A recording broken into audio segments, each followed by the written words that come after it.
At midnight, I found my CEO sleeping on my porch. What she whispered next changed both our lives forever. The knock didn't come from the door. It came from the night itself, soft, uncertain, like someone testing whether the world was awake enough to notice them. I was half asleep on the couch, the TV still on with muted late-night news, when my dog lifted his head and growled low. Not an angry growl, a confused one. I checked the clock. 12:17 a.m.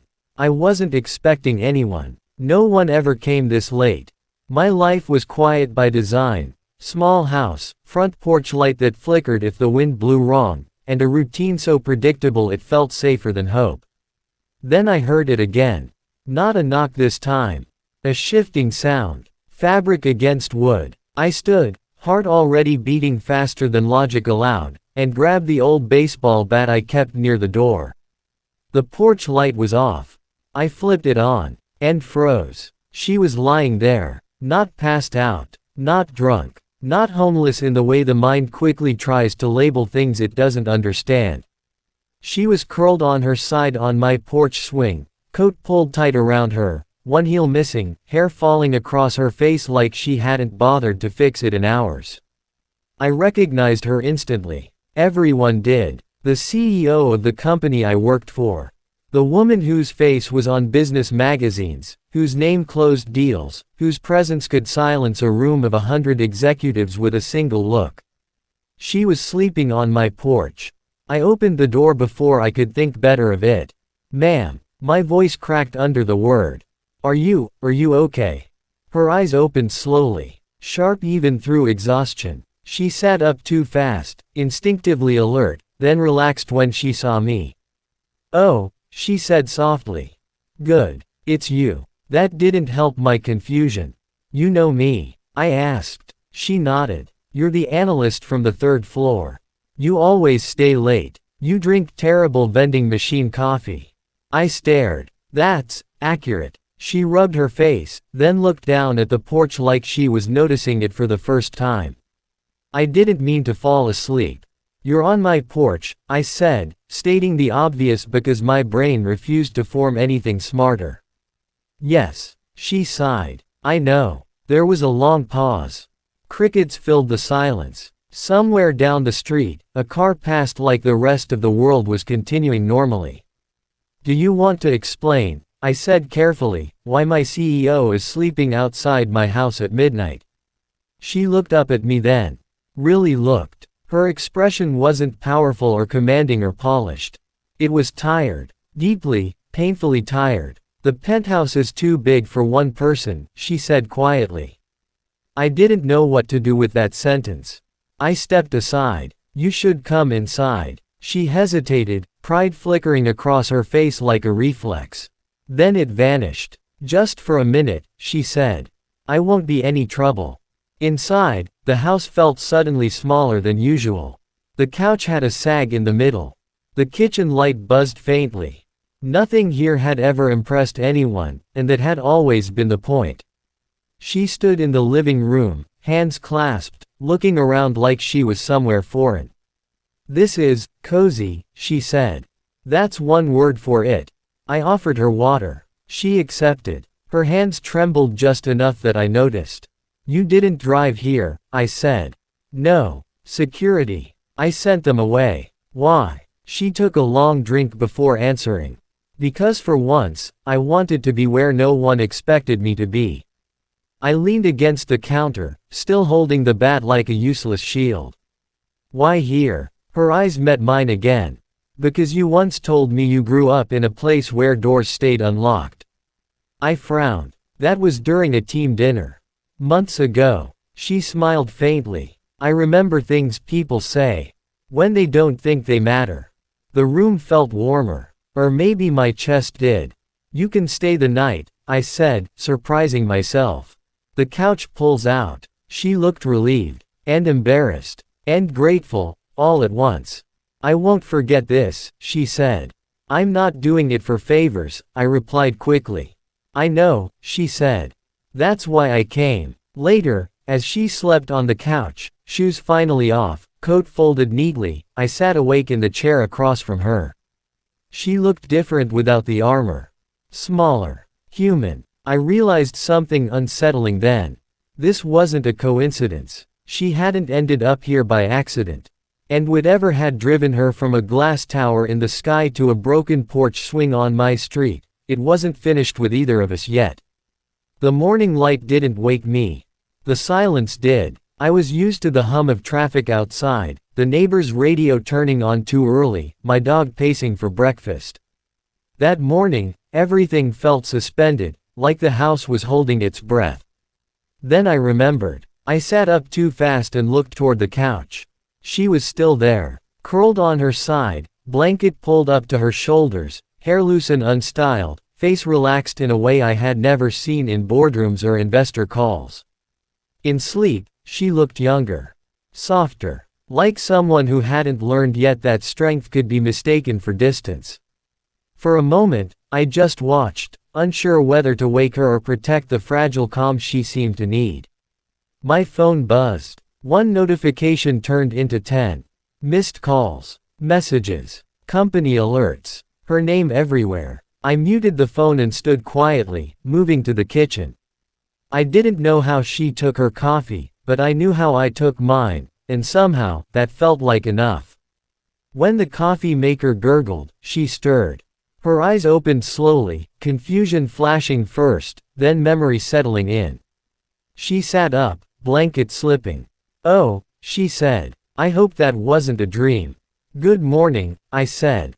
She looked around. "I slept." "You did." She exhaled like that alone was a victory. I don't remember the last time that happened without medication. I handed her a mug. She wrapped both hands around it.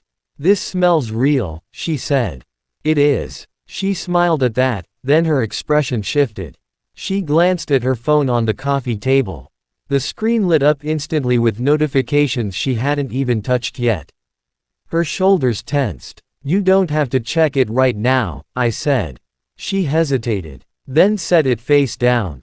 "I know." We sat at the small kitchen table. The sun crept in through the blinds, illuminating dust in the air that I usually pretended wasn't there. "This place," she said quietly, "feels honest." I laughed once. "It's just old." "No," she said. "It doesn't pretend to be more than it is." I didn't know how to respond to that. After a pause, she spoke again. "I didn't come here because I was lonely." I raised an eyebrow. "I came because I was disappearing," she continued. "In that penthouse, everything echoes. Every step, every thought. You start hearing yourself too clearly." I nodded slowly. "They don't see me," she said. "They see results. Numbers. Confidence. Control." She looked up at me. Last night, I couldn't remember the sound of my own laugh. The words settled between us, heavy but unpolished. "What happens now?" I asked. She glanced at the clock. "In 30 minutes, my absence becomes a crisis." "As usual." "Yes." She smiled faintly. "As usual." She stood, straightening her coat like muscle memory taking over. The armor returning piece by piece. "I should go," she said. I walked her to the door. On the porch, the daylight revealed how worn the wood really was. She paused, looking back at the swing where she had slept. "Thank you," she said. Not formally. Not like a CEO. Like a person. "You're welcome." She took a step closer. For a second, I thought she might hug me. Instead, she stopped. "I'll see you at work," she said. The words felt strange. "Yeah," I replied. "See you." She left without security, without spectacle. Just a woman walking down a quiet street, disappearing around the corner. By noon, the company was buzzing. Rumors flew. Emergency meetings were called and canceled. When she finally walked into the building, flawless and composed, the air shifted. No one looked at me.